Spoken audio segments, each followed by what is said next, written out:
আমি চ্যালেঞ্জ দিয়ে বললাম, লিখে রাখেন, বাংলাদেশের মানুষ চাঁদাবাজ, গুন্ডা, বদমাশ, ধর্ষক থেকে ভোট দেবে না। ক্ষমতায় যাওয়ার ভয় আছে, আশঙ্কা আছে। তাতেও যদি বিএনপির অবস্থা এই হয়, তাই ক্ষমতায় গেলে কি হবে বুঝেন না? এই চাঁদাবাজরা যদি আবার ক্ষমতা আসে, এই দোকানদারি করতে পারবেন না, কেউ বাড়িঘর তুলতে পারবেন না, কোনো ব্যবসায়ীরা টাকা নিয়ে রাস্তায় নামতে পারবেন না। কিন্তু তুমি ভেবেছো এটা 90 দশক, এটা 80-র দশক, 70 দশকের মানুষ, এটা ভেবেছো সেই 71, 69, 70, 81, 77, ভেবো না এটা 81 এবং 77, এটা 2025।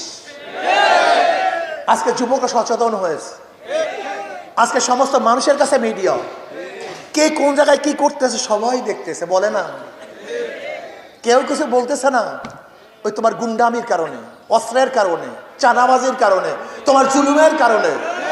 কিন্তু যখন বুধের মধ্যে ঢুকবে, কেউ থাকবে না, তখন দেখবো অবস্থাটা কি হয়।